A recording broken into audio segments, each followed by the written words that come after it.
They mocked him on live television. He responded with action that revealed the shocking verity behind the scene.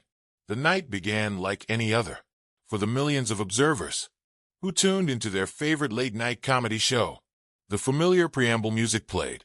The host stepped onto the stage with his trademark swagger, and the crowd erupted in cheers. It was business as usual: sharp political dabs, artistic commentary, and a sprinkle of toned, disapproving humor. But as the night progressed, commodity felt different. Toward the middle of the show, the host leaned against his office, staring at the camera. And now he blazoned, "Let's talk about the quiet Trump." A print of 18-time-old Barron Trump flashed onto the screen. The followership chortled, doubtful of where this was going. The host began with light badinage, joking about Barron's height and his frosty address. But within moments the tone shifted. The jokes came particular, anatomizing his appearance, erraticisms, and private life. The crowd's horse laugh wavered, some shifting uncomfortably in their seats.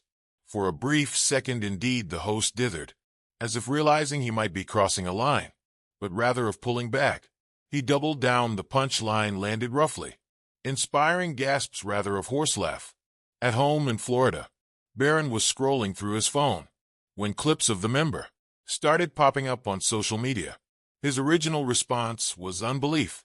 Watching it again, he felt a lump form in his throat. The horse laugh, the cruel commentary. It all felt like a limelight, shining directly on his most vulnerable precariousness. It was not just teasing, it felt advised, mean-spirited. The response online was nippy. Hashtags like "chapeau too far" and "incubated defend Barron" began trending. Critics and sympathizers of the show disaccorded in heated debates, with some defending the member as just comedy, and others condemning it as outright bullying. Media outlets picked up the story within hours, replaying the clip constantly, as observers counted in. For Barron, who had spent important of his life shielded from the public eye, this was uncharted home.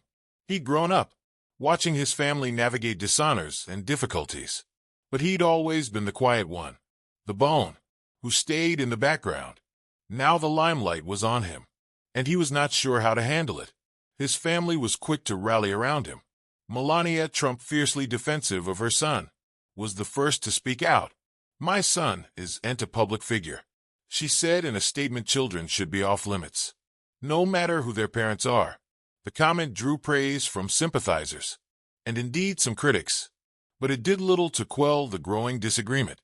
Barron spent the coming many days avoiding the news, hoping the attention would die down. But it did not. The clip continued to circulate, the horse laugh hanging him in every renewal. He began to wonder if this was just the way effects worked, if being scouted was an ineluctable consequence of his family name. But commodity about the situation didn't sit right with him. This was not just a passing joke or a evanescent lapse in judgment. It was a purposeful decision to mock an 18-time-old who had done nothing to warrant the scrutiny. And the further Barron allowed about it, the more he realized he could not let it go. He replayed the member one last time, watching every boo and every word. Also, he turned off his phone and sat in silence. The study counted heavily on him. If I do not stand up for myself, who will? But standing up meant stepping into a world he would avoid it for times, a world of scrutiny, contestation, and grim judgment. Was he ready for what was to come? Barron's mind was a whirlwind. In the days following the late-night shows, controversial member, he could not escape the constant buzz, captions anatomizing the jokes, viral social media posts mooting his response, and indeed unasked advice from non-natives. Yet amid all the noise he remained silent. It was not that he did not have effects to say. He just was not sure anyone would watch to hear. The Trump family's manse in Palm Beach was surprisingly tense. Conversations swirled among counsels and legal experts, each with their own opinion on how to handle the situation. Some believed ignoring the contestation was the stylish strategy, while others argued for a public disproof. "This will pass Barron," an aged family friend said over coffee one morning. "These effects always do not give it further attention." But Barron was not convinced. Sitting at the edge of the family's sprawling sundeck, overlooking the ocean, He replayed the events in his mind. The horse laugh from the followership felt louder, with every memory echoing like a taunt. It was not just about the embarrassment. He'd grown up learning to handle whispers and gapes. This felt deeper, more vicious. The turning point came during a quiet moment, with his mama Melania. Always poised and measured, she had been his unvarying pillar. Throughout the fire, she set up him alone in the study, gaping blankly at his laptop. Without saying a word, she placed her hand on his shoulder. "You do not have to fight this battle," she said vocally, "but if you choose to, you will not fight it alone." Her words dallied in Barron's mind. For the first time, he realized the weight of his own decision. This was not just about defending himself. It was about setting a precedent. If he let this slide, it would shoot a communication that public numbers, indeed those as youthful as him, were fair game for sport.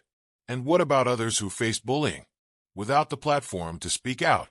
That night, after hours of contemplation, Barron walked into the dining room, where his father's longtime attorney was seated.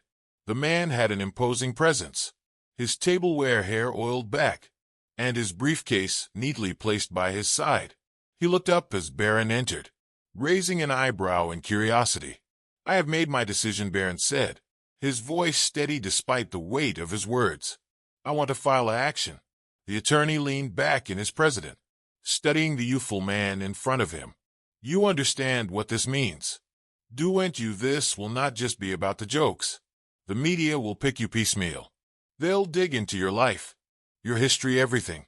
Are you ready for that?" "I have allowed about it," Barron replied, meeting his aspect. "And I know it will not be easy. But this is not just about me. It's about showing people that there is a line, and that crossing it has consequences." The attorney jounced, a faint smile breaking his stoic expression. "All right," he said. "Also, let's make them understand." The action was filed within days, and news of Barron's decision spread like campfire.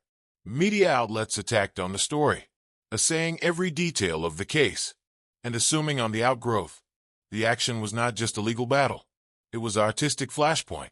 Some hailed Barron as a symbol of standing up to bullying, while others dismissed him as exorbitantly sensitive, criminating the Trump family of weaponizing the courts.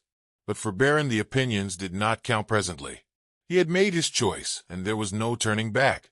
But as the action gained traction, the question impended: would this fight bring the justice Barron sought, or would it only consolidate the limelight he'd worked so hard to avoid? The news of Barron Trump filing action against the network landed like a stunner within hours. It came the top story on every major news outlet. Captions ranged from probative to cutting. "Barron Trump fights back, a bold stage or a fragile pride," and late-night comedy under fire. When is it too far? Social media came a war zone, with hashtags like #StandWithBarron and #Lampoon, his free speech battling for dominance. The public's response was deeply divided. On one side were those who praised Barron for standing up for himself, calling the action a necessary step in holding important media numbers responsible. "This is not about politics." One viral tweet read, "It's about introductory decency.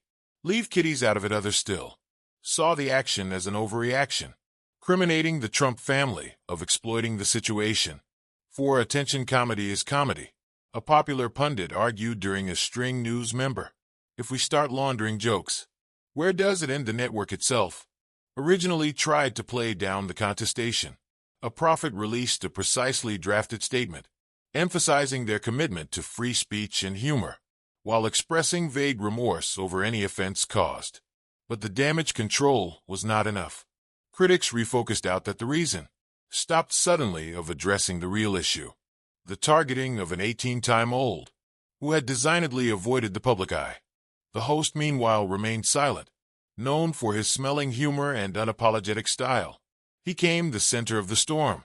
Enterprise about his response swirled, with rumors of heated arguments behind the scenes, and pressure between him and the network's directors. When he eventually broke his silence during an occasion of the show, his tone was far from pacific. "I make jokes," he said, leaning into the camera with his hand boo.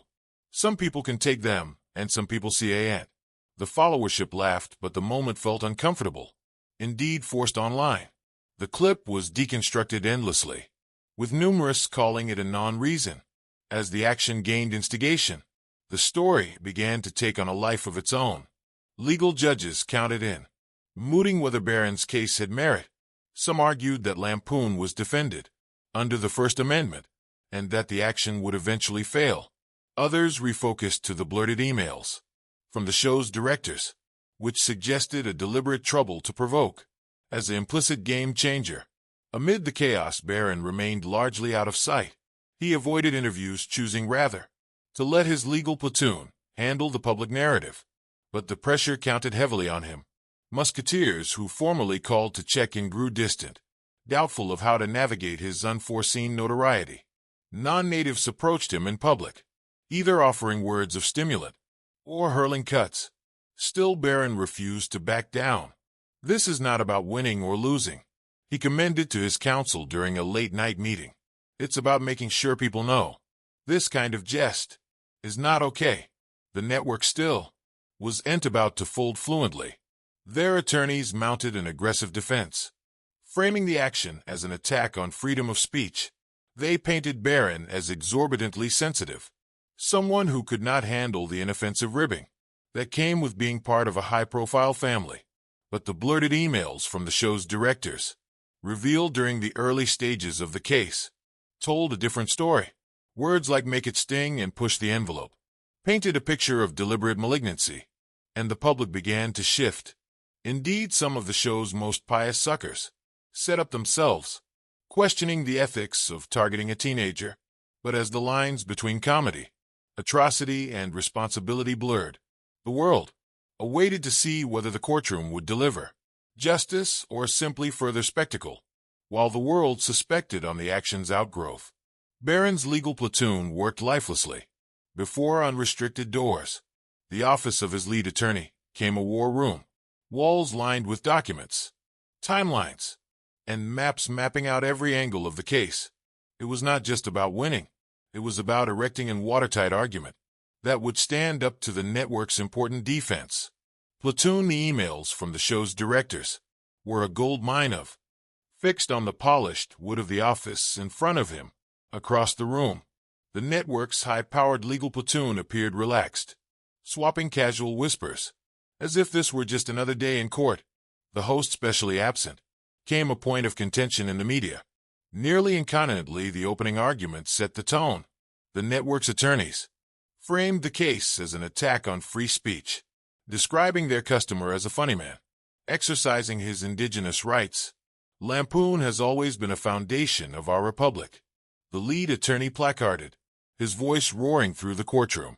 To circumscribe it is to risk losing one of our most important tools for holding the important responsible. But Barron's platoon combated with perfection. This is not about Lampoon, his counsel said forcefully. This is about an advised decision to target a youthful man who had done nothing to invite similar sport. It's about intent, and the substantiation will show that. This wasn't an inoffensive joke. It was a deliberate act designed to cheapen. The pressure in the room was palpable as the trial progressed.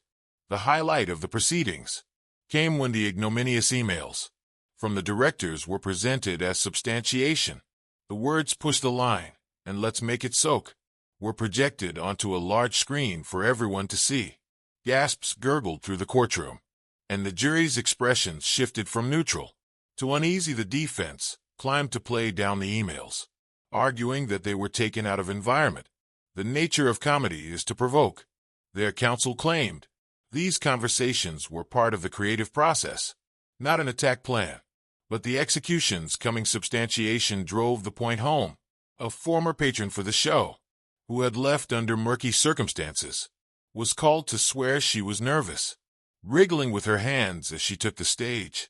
But her voice grew steadier as she reported her experience. "We knew it was parlous," she admitted. There were enterprises raised about targeting Barron Trump, especially since he was not a public figure in his own right, but those enterprises were dismissed. The advanced UPS wanted commodity that would go viral. That was the thing. Her evidence hit like a blast. Indeed, the defense platoon sounded shortly stupefied. The courtroom buzzed as the counter-accusations sank in. This was not just poor judgment. It was an advised decision, driven by conditions and shock value.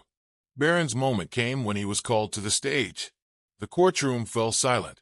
As he walked to the substantiation stand, his altitudinous frame acting, indeed more imposing under the weight of the moment, he took a deep breath, his hands gripping the edges of the stage. The questions were refocused. "Why did you decide to pursue this action?" the prosecutor asked. Barron dithered, his voice steady, but filled with emotion when he eventually spoke. "Because this is not just about me. It's about drawing a line. If someone like me, someone with coffers, a family that supports me, can be treated like this, what does that mean for everyone differently? For kiddies in academy or people without a voice? This is not about jokes, it's about introductory respect." His words hung in the air, resonating deeply with the jury and the followership. Indeed, the network's attorneys sounded doubtful how to respond. As the trial continued, the courtroom drama reached a fever pitch. The defense brought their own substantiations, including assiduity experts, who witnessed about the significance of lampoon in comedy. But the damage was done. The emails, the patrons' evidence, and Barron's sincere words had left a lasting print. But with closing arguments approaching, the final question remained. Would the jury side with tycoons, fight for responsibility, or would the network's defense of free speech prevail? The jury deliberation felt like an eternity, each nanosecond stretched, the pressure outside and outside the courtroom mounting. Barron sat still at the complainant's table, trying to stay composed, though his bottom tapped restlessly beneath the office. His mama, seated behind him, placed a reassuring hand on his shoulder. It was a small gesture, but it reminded him that he was not alone in this. Eventually, after nearly 7 hours, the jury filed back into the courtroom. The atmosphere was electric, every movement amplified in the silence. The foreperson rose, holding the slip of paper that would decide, the outgrowth of one of the most publicized trials in recent history, we find, in favor of the complainant. She blazoned, her voice steady and clear. A surge of emotion swept through the room. Barron exhaled a breath. He had not realized he was holding. His attorneys changed subtle nods, their hard work and scrupulous strategy having paid off. Behind him, his mama squeezed his shoulder gently. The network's legal platoon, on the other hand, sat in stupefied silence, their confident facade shattered. The court awarded significant damages to Barron, not just for vilification but also for emotional torture. It was not about the plutocrat, though. For Barron, the palm was emblematic. It transferred a communication that indeed those in the media limelight merited introductory, mortal decency outside the courthouse. Journalists swarmed as Barron stepped into the noon sun. Cameras flashed, microphones buelled for position, and questions flew from every direction. Barron's attorney addressed the press first, pressing the significance of the case and what it meant for responsibility in media. Also, to everyone's surprise, Barron himself stepped forward. This case was no way about silencing anyone. He began, his voice calm but bent. It's about responsibility. We all have a responsibility to suppose about the impact of our words, especially when those words have the power to hurt. I hope this reminds everyone that respect should no way be voluntary. The statement was brief, but it carried weight. Social media exploded with responses, numerous praising Barron's courage and maturity. The expression "respect is no way voluntary" snappily came a trending hashtag, with druggies from all walks of life participating their own stories of bullying and mistreatment. The network, meanwhile, was reeling. The trial had exposed the darker side of its operations, and the blurted emails came a focal point of review. Advertisers pulled their auspices, and the show's conditions declined. Under mounting pressure, the host issued an alternate, more sincere reason during a broadcast. "I crossed a line," he admitted, his voice heavy with remorse, "and I have learned from this. To Barron Trump, I am truly sorry." For Barron, the reason felt too little too late. But it was not about him presently. It was about the precedent the case had set. The network blazoned broad changes to its programs, enforcing stricter guidelines for its content, and creating oversight panels to ensure unborn responsibility. In the weeks following the verdict, Barron stepped back from the limelight, picking to concentrate on his particular life.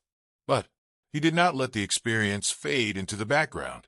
He began working still, with anti-bullying associations, using his platform to advocate for others who did not have the coffers or visibility to fight back.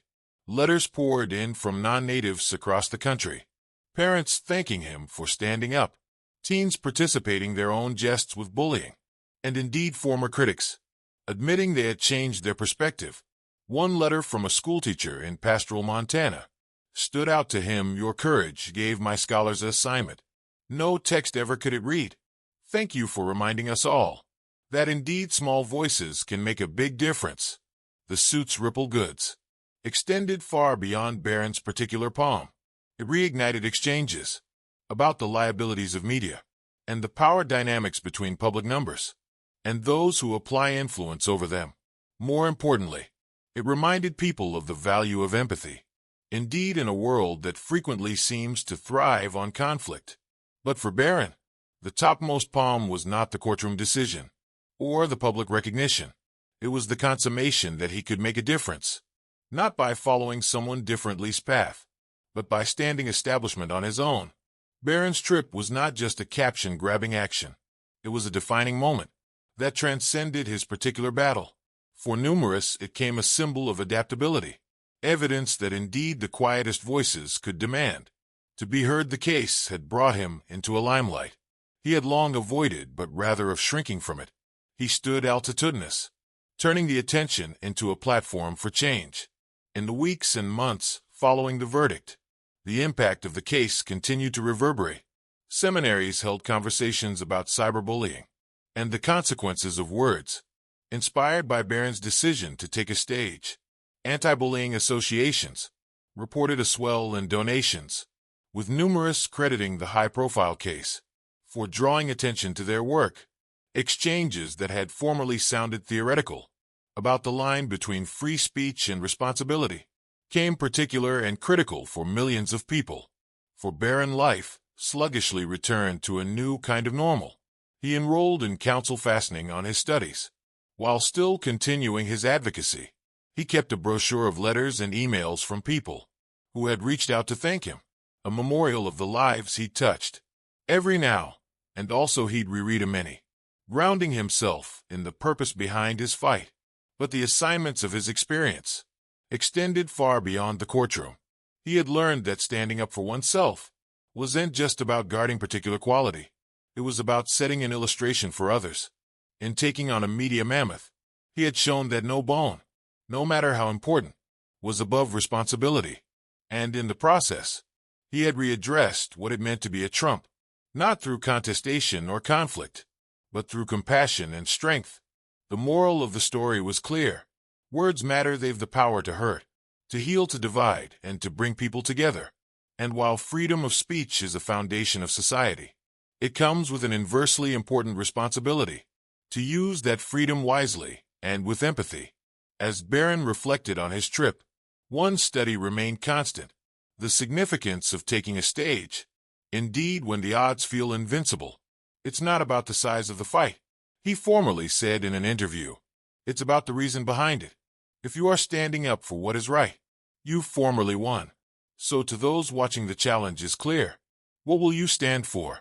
Will you use your voice to make the world a kinder, more compassionate place?